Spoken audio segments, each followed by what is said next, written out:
Alright, got a 192 Tarago, and doesn't have central locking, so I'll be adding the central locking to the car. And I'm not really too sure what these two top wires here are for, because they're really thin. I'd say that they're probably for a light in the mechanism for the night time that you can see. However, the light in my switch doesn't work, so it's not a big problem. Colour codes on them, that's white and blue, and the one next to it is green. But the three wires that we're focusing on is, if I can get there, yep, is the sun's bright. So black and white, green and yellow, and what's that last one there?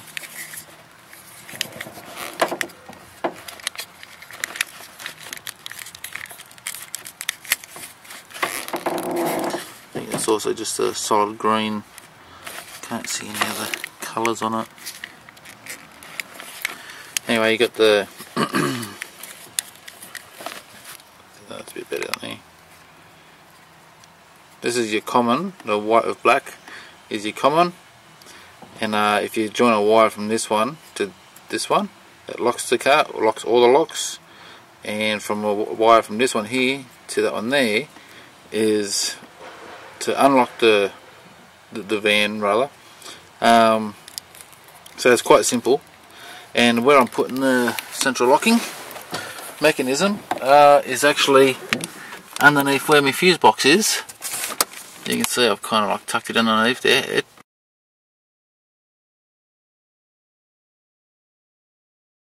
just clipped into place there, like you can see I can just clip it in and out there. So I thought that's a really good spot for it. But I will also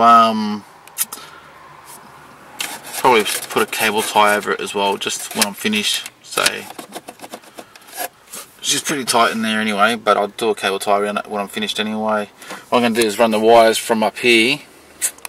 It got me power and everything is going to come down to where my ignition is, and the three main wires that I need for my door I'm going to weave through down through to my door, and see how we go from there.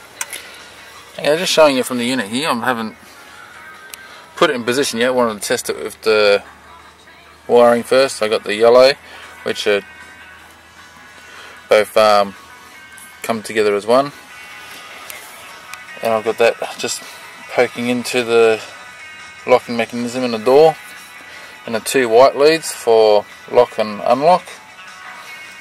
And just as a test, and you can hear it, all working beautiful. And I'll show you the passenger side, because I've got the driver's side off at the moment. Got it locked and unlocked. Where is it, bloody sun? Beautiful. I'll wire all this up now. I'll be bringing this power cord down to the ignition, and I have no the lead's not long enough, so I've just had to solder it. But when soldering cables together, I'm just going to use an orange one here. I don't have any red left, but always good idea to solder the wires together and then put a heat shrink over the top instead of using electrical tape. But electrical tape just as good, just I find that to be a bit more messier than using heat shrink. Yeah, so I'll bring that through down to the ignition now, and so it comes with a fuse on it, so I needn't worry about having to put a fuse down anywhere else. Alright, on to the next part. Okay, what I'm going to do here, I can't get the wires into the door easily, but I found a better way. In this section here, goes this way.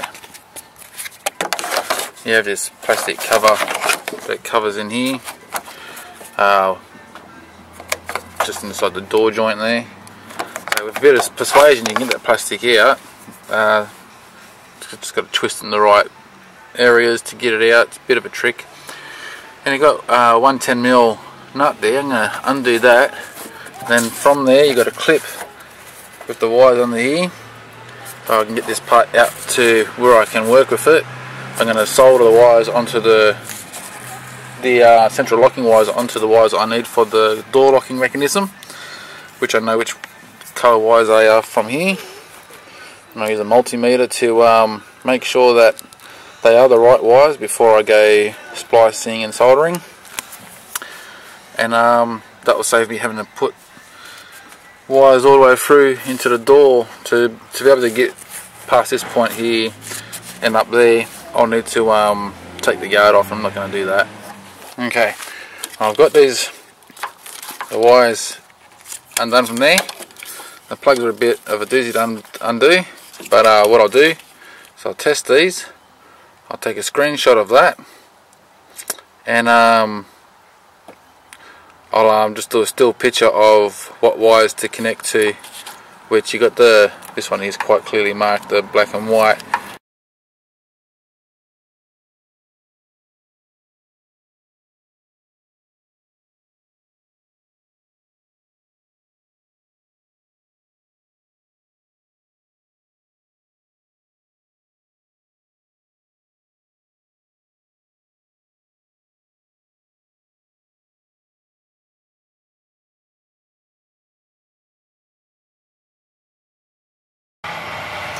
Alright,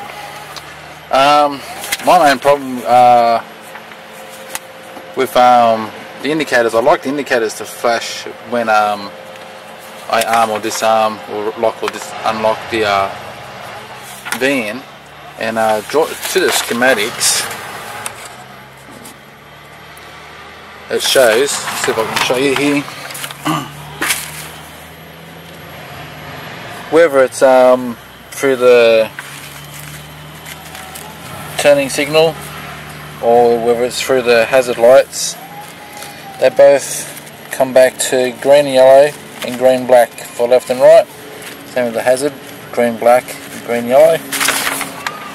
No, I wasn't going to pull the whole dash apart to get to the hazard lights, so I took the bottom of the sunny out of the way there. Took the bottom of the steering wheel cover off so I could get to the wires at the bottom here. And it's right, it's green and black, green and yellow, and between them, because you can't join those two wires together, you'll have all the indicators flashing at the same time, like as if you've got hazards every time you try to turn a corner. So I've put a double diode. I only need one, but I did a double just to be double sure. Did a double diode connection between both those wires, so that fixes that. And with the ignition, I've unplugged it at the moment, I'm just going to plug it back in, but the white and red wire is a active feed to the battery, so it's got straight power there. And now you can see I could lock the car, unlock the car, you can hear it flashing. I'll walk around, and you can see here the right hand side, that's unlocked, locked, and the left hand side unlocked and locked. Beautiful. And so I can put all my dash back together now. I've got to kind of pull it apart here, but you want to do a job right, so I need to take that all up. And I'm done for the central locking. That's good.